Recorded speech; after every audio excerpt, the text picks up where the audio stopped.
Hi నమస్తే, నా పేరు చిరుమామిళ్ళ సుబ్బారావు. ఈరోజు చిన్నకొతంగోళ్ళు వచ్చారండి. మేకపోతు వెంకటరెడ్డి సన్నా పేరెడ్డి గారి చేను దగ్గరకు వచ్చాను. 6వ విజిట్ చేస్తున్నాను.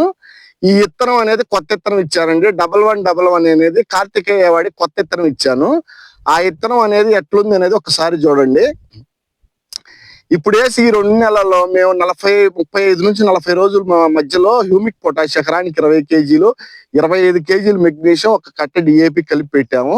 అప్పటి నుంచి ఒక నెల రోజులు ఫర్టిలైజర్ అనేది వాడలేదు.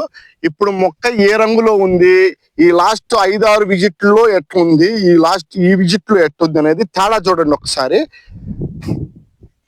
చేను మంచి కలర్ ఉంది, ఒకసారి కలర్ చూడండి. మంచి ఫ్లవరింగ్ ఉంది చూడండి, ఫ్లవరింగ్.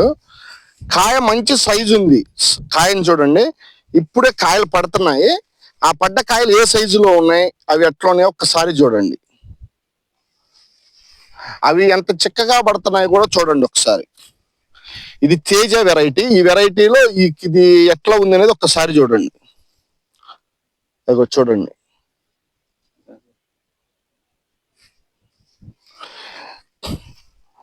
మంచి కాపు, మంచి కలరు, మంచి గ్రోత్. ఈ హ్యూమిక్ పొటాష్ పెట్టినాక చెట్టు అనేది బాగా ఎదుగుదల బాగుంది.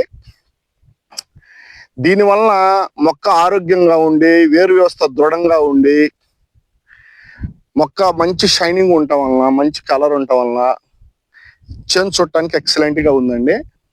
ప్రతి ఒక్క రైతు హ్యూమిక్ పొటాష్, మెగ్నీషియం ఖచ్చితంగా వాడుకోవాలా. ఫర్టిలైజర్ తగ్గించుకోవాలా. ఫర్టిలైజర్ ఎక్కువ వాడటం వల్ల రైతులు ఎక్కువ నష్టపోతుండ్రు. తెల్లదోమ, తామర పురుగు, నల్లి వస్తున్నాయి.